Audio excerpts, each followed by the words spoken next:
Perfeito. Inclusive tem uma história sobrenatural, que nós temos um novo quadro, né, Daniel? Certo. Que é a história sobrenatural do ouvinte. Perfeito. Semana passada não, segunda-feira já estreamos o quadro com histórias Sim. sobrenaturais do ouvinte. Vez ou outra vou vir com uma história também, você vai vir com uma história também. Vamos contar. Hoje vou contar, por exemplo, a história do Enio, tá? Que era um amigo imaginário de um irmão de um amigo meu. Certo. Ele dizia sempre que estava brincando com ele, tinha ali os seus 4 anos. Deixa eu só falar uma coisa antes de Fala. você começar essa história. Você que quer participar aqui do quadro e contar sua história sobrenatural pra gente, pode mandar pelo Instagram do Planeta Podcast Oficial ou pelo do Farol aqui, Projeto Farol. E aí a gente vai coletar as histórias e contar aqui pra Vandinha analisar, tá bom? A gente até fez uma com 2 rapazes, né, e um cachorro, que foi bastante interessante. Se você não viu, dá uma olhada lá na última live do Planeta com a Vandinha, que rolou bem maneiro, tá certo? Pode ir lá, desculpa. É isso. Temos outras também que a gente já contou aqui. Tem uma gama de histórias, já tem um quadro. E vai continuar. Vai dar tudo certo. Por exemplo, esse menino Enio. Parece que ele tá falando com ele mesmo. Vai dar tudo certo. Vai dar tudo certo. Relaxa. Esse menino Enio. O Enio, na verdade, é o amigo imaginário. Tá? O outro menino chamava Gustavo. Gustavo pequenininho, brincava com o Enio pra lá e pra cá. Ah, o Enio, não sei o que, amigo imaginário. Brincava junto e ficava junto. E toda hora, o tempo inteiro, falando do Enio. É um nome meio esquisito, né? De onde essa criança aprendeu pouco comum, esse né? nome Enio? Então fala, porra, alguma coisa tem de esquisita nessa história aí. Um dia, a mãe e a avó estavam folheando um álbum antigo e encontraram uma foto muito antiga, preto e branco, tudo, de quando a avó era pequenininha. E a avó começou a falar para a mãe quem eram as pessoas na foto. E aí o menino chegou e apontou para a foto, que tinha uma criança na foto, e falou, esse aqui é o Enio tá na foto. E aí a avó falou, como ele sabe do Enio, né? E a mãe dele falou assim, é um amigo imaginário, que tá sempre aqui em casa com ele, brincando com ele.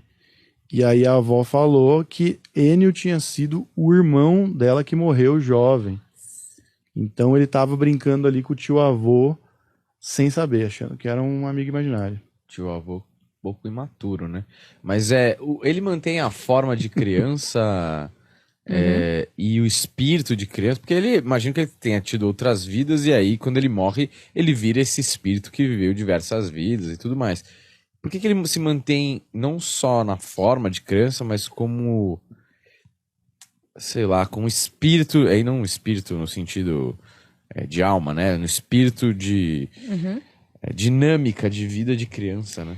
O espírito, ele não traz a sexualidade, ele não traz o sexo, né? Então o espírito, ele não tem a sexualidade. E no formato, ele tanto pode se demonstrar como um velho, como um senhor de idade, ou como uma criança. Sei. Por que uma criança? No caso dessa criança, ele se demonstrou como uma criança, porque no perfil espiritual, para aquela criança, fica melhor ver uma outra criança do que, de repente, ver um espírito mais velho. É a mesma coisa em termos do lado espiritual.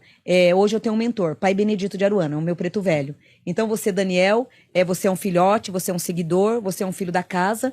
Então quando você sonha com ele, olha, Vandinha, eu sonhei com o Pai Benedito falando isso pra mim. Né? Ou eu sonhei, um exemplo, eu sonhei com o Pai Benedito. Ao invés de você falar que sonhou com o Pai Benedito, você vai dizer, Vandinha, eu sonhei com você. E você me dizia isso, isso, isso.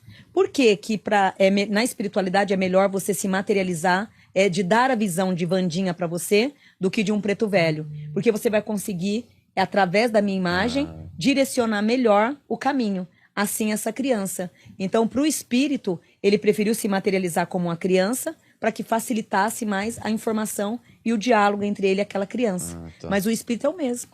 Mas ele brinca ali porque Tudo. ele quer estar perto do... Nesse caso que Humberto conta, que traz uma ligação de alma muito grande que ainda tem pela família. Quando ocorre isso, esse apego, e esse apego não é agressivo, né? E esse espírito que ele tem uma evolução muito grande, é permitido pela espiritualidade dele permanecer, de ir e vir. Então, olha, você pode ir lá brincar com a criança, porque perante a espiritualidade, eles sabem que esse espírito vai até lá, fazer toda essa transmutação, essa visita e voltar. Jamais o plano espiritual autorizaria algum espírito se fosse perturbado ou desorientado. É a mesma coisa que se você tira um presidiário por uma semana em casa, né? Corre o risco dele não voltar. Ou corre o risco dele ser obediente, ficar uma semana e voltar para cumprir a lei. Então, a mesma coisa é a linhagem espiritual. Então, esse espírito, por ele ter essa afinidade, né, e essa obediência, ele tem um apego familiar. Então, a espiritualidade entrou num acordo com ele de poder fazer essas visitas sem agredir ninguém.